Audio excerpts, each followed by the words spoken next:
अवधूत चिंतन श्री गुरुदेव दत्त श्री स्वामी समर्थ सर्वांना. तर त्रास देणाऱ्या लोकांशी कसे वागावे आजमावून पहा हे 10 उपाय जे मी आजच्या व्हिडिओमध्ये तुम्हाला सांगणार आहे की आपल्या आयुष्यात अशा काही लोकांची न चुकता आपल्याला भेट होते जे आपल्याला खूप नाहूक त्रास देत असतात, कळत नकळत त्रास देत असतात. त्यांच्या बोलण्यात किंवा त्यांच्या वागण्यात चिडचिडेपणा, टीका किंवा सारखे टोमणे असतात. मग अशा लोकांशी बोलणे संबंध ठेवणे या गोष्टी आपली मानसिक शांतता टिकवताना खूप आव्हानात्मक ठरतात. पण तुम्ही लक्षात घ्या की त्यांच्या वागण्याचा आपल्यावर किती परिणाम होईल ही पूर्णतः आपल्याच नियंत्रणात असते. आपण योग्य मार्गाने आणि संयमाने जर वागलो तर त्रासदायक अनुभव आपल्याला टाळताही येऊ शकते. मग या व्हिडिओमध्ये तुम्हाला मी काही असे 10 उपाय सांगणार आहे जे की तुम्हाला अशा लोकांशी कशा रीतीने म्हणजे योग्य रीतीने वागण्यास तुम्हाला मदत करतील. तर त्यातला एक आहे तो शांतता, आणि हेच तुमचे सर्वात मोठे शस्त्र आहे. कोणी कितीही चेतावणी तुम्हाला देत असले तरी शांत राहणे हेच एक उत्तम उत्तर आहे त्यात. तर त्रास देणाऱ्या लोकांचा उद्देशच असतो की तुम्हाला मुद्दाम चिडवायचं, तुम्हाला मुद्दाम डिवचायचं आणि मग तुमच्या त्याच मनस्थितीचा फायदा स्वतःसाठी करून घ्यायचा आणि ते असं वागून तुमच्यावर अंकुश ठेवण्याचा प्रयत्न करत असतात. पण जर या वेळेला तुम्ही जर शांत राहिला तर त्यांचा हा डाव सफल कधीच होणार नाही. तुम्ही शांत राहिल्याने तुम्हाला परिस्थिती विचारपूर्वक हाताळता येते. त्यांच्याशी वाद घालण्याऐवजी त्यांना दुर्लक्षित करा. त्यामुळे त्यांना समजेल की तुम्ही त्यांना भाव देत नाही. कारण लक्षात ठेवा ही शांतता म्हणजे दुर्बलता नाही, तर ती तुमची आत्मशक्ती आहे. तुम्ही शांत राहून तुम्ही त्यांना तुमच्या सहनशीलतेने प्रत्युत्तर देता. तर तर दुसरा उपाय आहे की त्यांच्या वागण्याला स्वतःला त्यांच्या ज्या वागण्यातून तुम्हाला त्रास होतो तर ते स्वतःला जास्त मनाला लावून घेऊ नका. का? कारण अनेक वेळेला काय होतं की या लोकांचा त्रास हा आपल्या वैयक्तिक भावनांवरती परिणाम करतो आणि त्यांच्या या वागण्यामुळे तुम्ही स्वतःला कमी लेखू नका. कारण प्रत्येक व्यक्ती आपल्या समस्यांमध्ये मुळे त्रस्त असते आणि त्यांचा राग आपण इतरांवर काढतो.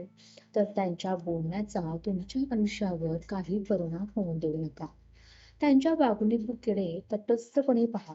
जर तुम्ही त्यांच्या त्रासदायक वागणुकीकडे दुर्लक्ष केले तर तर तुम्ही त्यांच्या सापळात अडकणार नाहीत आणि त्यामुळे तुम्ही मानसिकदृष्ट्या अधिक बळकट बनाल.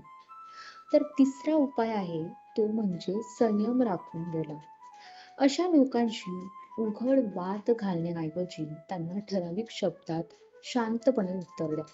आपल्या मर्यादाचे भान ठेवून संवाद साधा आणि जर ते तुम्हाला वारंवार त्रास देत असतील तर त्यांना स्पष्ट शब्दात सांगा की त्यांचे वागणे तुम्हाला त्रासदायक वाटत आहे.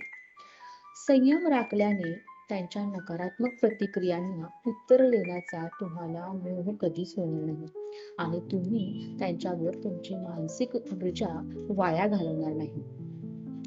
कारण संयम ही तुमची एक खरी ताकद आहे. ती तुम्हाला परिस्थितीचा ताळमेळ साधण्यास मदत करते. तर अशा वागण्याने कदाचित तेही हळूहळू आपली वागणी बदलतील. तर चौथा उपाय आहे त्यांच्या बोलण्याकडे लक्ष देणे टाळा. जर समजा कोणी तुम्हाला सतत त्रास देत असेल तर त्यांच्या बोलण्याला फार महत्त्व देऊ नका. त्यांना उत्तर न देता त्यांच्या वागण्याकडे सरळ तुम्ही दुर्लक्ष करा. त्रास देणाऱ्या लोकांना त्यांचे लक्ष वेधून घेण्यासाठी हवं असतं आणि जर तुम्ही अशा वेळी त्यांना दुर्लक्ष केलं तर त्यांची नकारात्मक ऊर्जा तुमच्यापर्यंत कधीच पोहोचणार नाही आणि त्यामुळे तुम्ही "मैं भला और मेरा काम भला" अशा प्रकारे वागू शकता. त्यामुळे तुम्हाला तुमच्या कामावर लक्ष केंद्रित करता येईल. कारण दुर्लक्ष करणे म्हणजे समोरच्या लाटेत प्रतिसाद न देणे. पण त्याच वेळी काही वेगळी परिस्थिती जर निर्माण झालीच तर ती हाताळण्यासाठी स्वतःला तयारही ठेवा. तर यातला 5वा उपाय आहे सरळ सीमारेखा आखा. म्हणजेच काय, तर तुमच्या आणि त्यांच्या वागण्यातील मर्यादा स्पष्ट ठेवा. त्यांना सरळ सांगा की त्यांचे वागणे किंवा बोलणे तुमच्यासाठी योग्य नाही. त्यांना तुमच्याशी असे वागण्याचा अजिबात अधिकार नाही आणि अशा स्पष्टपणे संवाद तुम्ही जर साधला तर पुढील वेळी ते तुम्हाला त्रास देण्यापूर्वी थोडासा विचार करतील. सीमारेखा आखल्याने काय होतं की तुम्हाला तुमचे स्वतःचे मानसिक आरोग्य नीट ठेवता येईल आणि दुसऱ्यांना तुमच्याशी योग्य रीतीने वागायला शिकवता येईल. नाहीतर अशा लोकांच्या सहवासात सहन करीत जर राहिला तुम्ही तर मग तुमचा कार्यभाग बुडाला म्हणून समजा. मर्यादा आखताना हे नेहमी लक्षात ठेवा की तुमच्या शब्दामध्ये जबरदस्त आत्मविश्वास असावा. त्यामुळे ते तुम्हाला घाबरून राहतील आणि पुढे त्रास देण्याचं बंद करतील. 6वा उपाय आहे त्यांना चुकांचा आरसा दाखवा. त्यांच्या चुकांचा आरसा त्यांना दाखवा. म्हणजेच काय करायचं, तर काही वेळा त्रास देणाऱ्या लोकांना त्यांच्या चुकीच्या वागण्याची कल्पनाही नसते. त्यांना नेहमी असं वाटत असतं की आपण कुठे चुकलो, मी तर बरोबरच वागतोय किंवा मी बरोबरच बोलते. तर अशा योग्य पद्धतीने त्यांना त्यांच्या चुकांची जाणीव करून द्या. त्यांना संयमाने आणि आदराने सांगा की त्यांच्या वागण्याचा तुमच्यावर काय परिणाम होत आहे.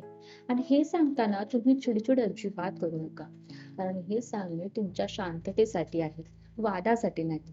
त्यामुळे कदाचित ते त्यांच्या वागण्याचा विचार करतील.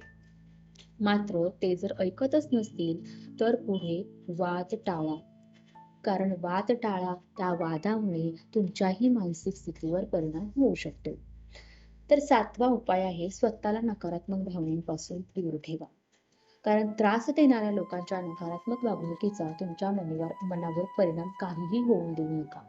त्यांच्या बोलण्यावर किंवा त्यांच्या वागण्यावर विचार करत बसण्याऐवजी स्वतःला सकारात्मक गोष्टींमध्ये गुंतवा. त्यांची ती सवय वाईट आहे, त्यांचे ते कर्म आहे. दुसऱ्यांना त्रास देण्याचं, वाईट बोलण्याचं त्यांचं फळ त्यांना भोगावंच लागणार आहे.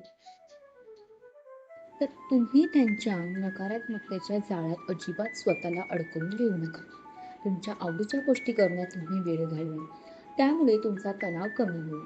सकारात्मकतेने विचार केल्यास तुम्हाला त्यांची वागणे महत्वाची अजिबात वाटणार नाही. तर 8वा उपाय आहे त्यांच्या अशा वर्तनाचं कारण शोधा. ती व्यक्ती इतर सर्वांना सोडून ते तुम्हालाच त्रास देत आहे म्हणजे नक्कीच तुमच्यात आणि तिच्यात काहीतरी बिनसलं आहे. जर तुम्हाला तसं काही आठवत नसेल तर नकळतपणे तुम्ही त्यांना दुखावलं असू शकते किंवा त्यांच्या दुखत्या नसेवर हात ठेवलेला असू शकतो. म्हणून कोणताही निर्णय घ्यायच्या आधी त्यांच्या वागण्याचा इतिहास लक्षात घ्या. जर ते सातत्याने अशा प्रकारे वागत असतील तर त्यांच्या त्रासदायक वागण्याला वाद घालून प्रतिसाद देण्याऐवजी एकदा त्यांच्याशी बोलून पहा. जर तरीही त्यातून काही मार्ग निघत नसेल तर सर्व त्यांच्यापासून दूर राहणे हा सर्वोत्तम उपाय तुमच्यासाठी ठरेल. तर 9वा उपाय आहे खूपच गरज भासली तर मदतीसाठी वरिष्ठ व्यक्तीला सांभाळून घ्या. जर तुम्हाला असे वाटत असेल की त्यांच्या वागण्यामुळे परिस्थिती हाताबाहेर जात आहे तर विश्वासू मित्र, वरिष्ठ व्यक्ती जो काय आपल्या घरात असतो त्यांना यामध्ये मध्ये घ्या आणि त्यांना सांगा की तुम्ही सांभाळून घ्या. कारण योग्य व्यक्तीच्या मार्गदर्शनाने परिस्थिती सुधारता येते. तिसऱ्या व्यक्तीचा हस्तक्षेप कधी कधी परिस्थिती शांत करण्यासाठी प्रभावी ठरू शकतो. कारण जो तिसरा व्यक्ती आहे तो त्या त्रास देणाऱ्या व्यक्तीला वेगळ्या प्रकारे म्हणजे तुमचा दृष्टिकोन शांततेने सांगू शकते. तर 10वा उपाय आहे स्वतःची मानसिकता मजबूत ठेवा. जर अशा लोकांशी चांगले बोलणे हा तुमच्यासाठी एक जीवनाचा धडा असू शकतो. त्यांच्या वागण्याचा आपल्या मानसिक शांततेवर परिणाम तुम्ही येऊन देऊ नका. स्वतःवर लक्ष जास्त केंद्रित करा आणि आत्मविश्वासाने पुढे जा. कारण तुमची मानसिकता मजबूत असल्यास त्यांचा त्रास तुम्हाला नकारात्मकतेच्या गर्तेत पडू शकणार नाही. स्वतःवर विश्वास ठेवल्यास कोणत्याही कठीण प्रसंगाला तुम्ही सामोरे जाणे तुमच्यासाठी खूप सोपे जाईल. त्यामुळे मित्रांनो, त्रास देणाऱ्या लोकांशी सुद्धा नीट वागणे ही एक जीवन जगण्याची कला आहे आणि त्यांच्या वागण्याचा तुमच्या जीवनावर किती परिणाम होईल हे तुमच्या दृष्टिकोनावर अवलंबून आहे.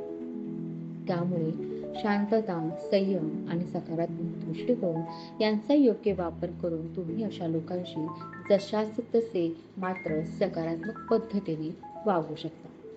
त्यांच्या त्रासदायक वागण्याने तुमचे मनोबल खचून देऊ नका. कारण लक्षात ठेवा, अशा लोकांना बदलणे तुमच्या हातात नसले तरी त्यांच्याकडे तुम्ही कसे पाहता आणि कसा प्रतिसाद देता यावर मात्र तुमचेच पूर्ण नियंत्रण असते. स्वतःची मानसिकता मजबूत ठेवा, कारण तुमची शांतता आणि आनंद ही तुमची जबाबदारी आहे.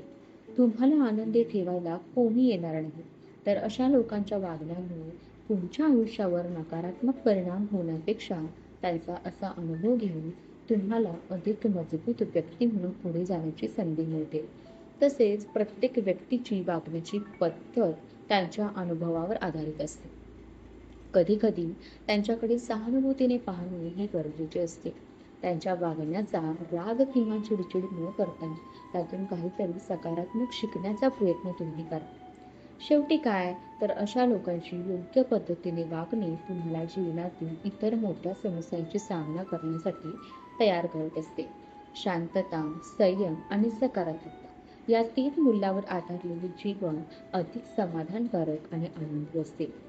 कोणत्याही परिस्थितीत स्वतःचा आत्मसन्मान आणि मानसिक शांतता टिकवून ठेवा, कारण हीच तुमच्या यशाची खरी गुरुकिल्ली आहे. तुम्हाला ही माहिती जर आवडली असेल तर लाईक करा, शेअर करा. तसेच अशीच माहिती नेहमी ऐकण्यासाठी चॅनलला सबस्क्राईब करा. श्री स्वामी समर्थ. जय जय स्वामी समर्थ. धन्यवाद.